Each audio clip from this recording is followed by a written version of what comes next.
So I want to talk a little bit about what that means to be a Catholic husband, Catholic father in 2024. You told us a little bit about your family, but can you just dig into that some more?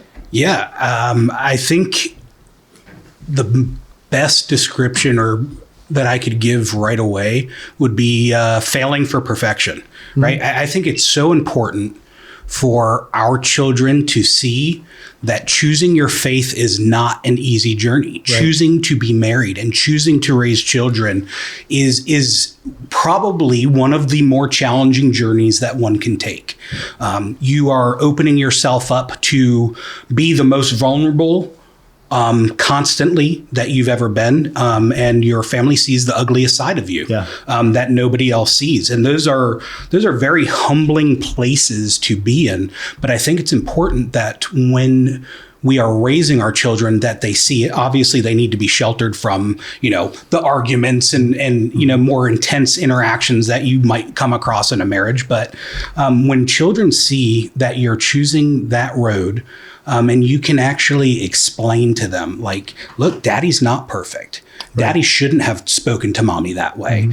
Or, and it's usually in a direct relation to you just punch your brother in the face kind of thing, but you have to boil it down to that simplicity. And I think that's kind of where we so often overcomplicate it. Like, these kids are saying some of the most simple things, and it's because we get caught up in the noise of the responsibilities of everything that we're really carrying. And we forget that our children just want us to be there with them. Yeah. And it's about, I think somebody just literally said this to me today. It's about the quality of time that you spend with them, not the quantity of time that you spend with them. And it's so true, because we are spread thin and this is actually kind of a good segue into some stuff we'll talk about later. But, you get into this lifestyle that pulls you away from your family. So constantly, just the way that we're conditioned, and we've been conditioned for so long in the system that we live in, with the education and going to college and getting a job, and all of these things really require men especially to be often away from their families for longer periods of time than you'd like. And obviously we have to figure out how to work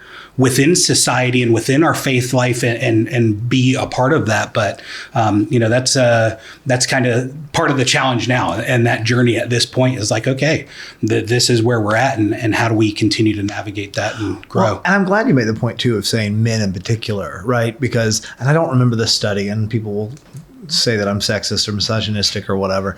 But when I say this, but it's true, right? I forget where the study came out. Maybe this will ring a bell for one of you guys.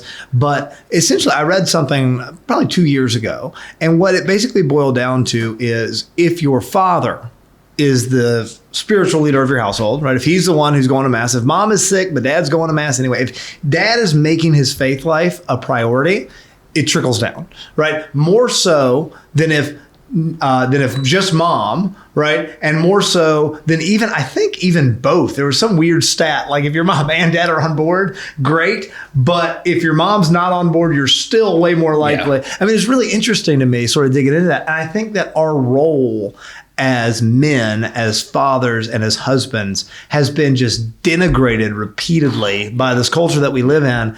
And the bar, I think, is so low for us as men. I always draw the connection to sitcoms, right? We all grew up on these sitcoms. Absolutely. And every single sitcom from the 90s and early 2000s, when I was watching sitcoms regularly, if it was a family, which most of them were, I'm thinking King of Queens, I'm thinking Everybody Loves Raymond, I'm thinking all those, right? The mom is this gorgeous, smart person, and the dad is this abject idiot, this slob who can't do anything really right. Funny to watch. Yeah, exactly. And that's like the running gag is, ha, ha, ha, man. I can go off on this all day long. I cringe every year at Mass when the priest, or usually deacon, gets up and does the homily on Mother's Day, and they give some version of the same lame joke that's, everybody knows that if you want to be happy for the rest of your life, you should do whatever your wife says.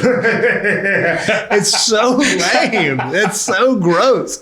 So I've gotten a really negative feedback before on plenty of stuff that I've said in videos and things. But one of the biggest ones ever is I was on Pints with Aquinas years ago, And I went off on man caves because I think man caves as a concept are lame. Right. Because right. I think what it means by saying you have a man cave means my wife owns every part of this house except for this windowless room in the basement where I keep my Legos. Here's my stuff. I keep my cool stuff down here, guys. Come look at my and it plays into that same concept.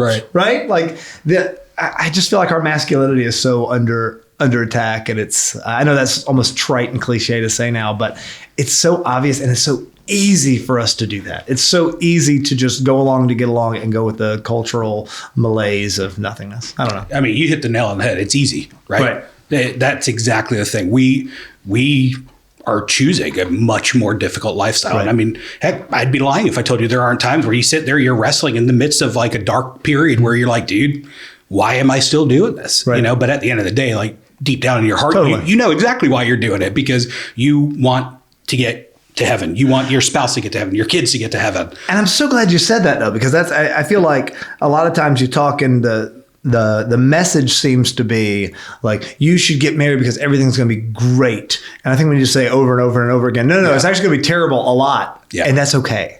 I remember this, and this is probably something I shouldn't put out on the airwaves, but it's AM radio. So here we go. There was one time after my son was born, I don't remember what my wife and I got in a fight about. We got in a big fight about something.